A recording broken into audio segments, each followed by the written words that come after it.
Hi, I'm Samantha Cullen, Project Officer at Stirling's Coast Farmers, and today I will be presenting on our MLA PDS alternate forage crops for Southern WA. A bit of background about the producer demonstration sites. So the project started in 2020 in the Great Southern region of WA, located in the high rainfall zone. As we are well aware at the minute, our climate is becoming increasingly variable, and producers are looking for ways to utilise summer rains and late season soil moisture to grow feed outside of the traditional winter growing season. So this project looks at alternate forages that can take advantage of our climate and produce feed over the summer-autumn period. Particular forages we are interested in include millet, sorghum, winter canola, and Peloton rafno. Today we will examine PILE's results of lambs on Peloton rafno compared to canola stubble. So just quickly a bit about Peloton rafno. It's a hybrid between kale and radish. It's a high yielding, persistent under multiple grazing events and has a high water use efficiency. It is, however, susceptible to diamondback moth, so requires a little bit of pest management. Pile brothers Tim and David planted Peloton rafno after seeing a local demonstration of some grown in 2018. After a successful growing season in 2020, with some great live weight gains, they decided to plant another stand of rafno for 2021, and this is what I'm presenting on today. The 2020 year results can be viewed by the following link. Go check it out afterwards if you haven't already.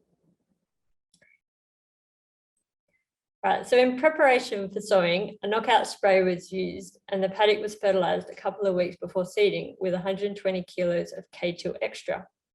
The rafno was then planted on the 20th September.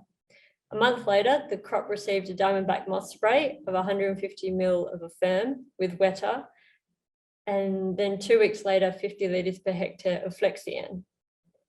The control paddock we're comparing to is 30 hectares of canola stubble with regrowth and a reasonable clover dominant pasture coming through underneath. Biomass cuts and nutrient value samples, along with soil samples, were collected on the 25th of November, including initial lamb weights. Lambs then grazed each paddock for 22 days before the feeding the canola stubble ran out, and David wanted to add those lambs to the rafno. So there were 670 lambs grazing the canola stubble and 1,580 lambs grazing the Peloton rafno.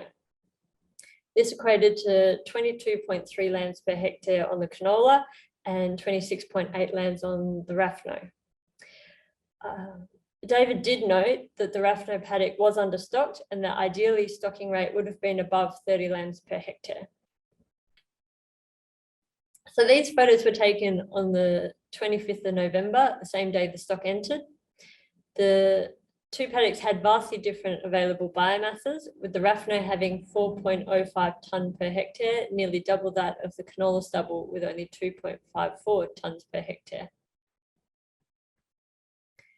There were no surprises here, with the nutrient value analysis revealing the rafno was much higher feed quality, possessing higher digestibility, metabolizable energy, and crude protein than the canola stubble. It also had less acid detergent fibre, which is made up of cellulose and lignin, which is the percentage of the fibre that is undigestible. After the 22 days of grazing, the lambs were weighed again. On average, the lambs on the rafno were found to put on 6.3 kilos compared to 3.2 kilos achieved on the canola.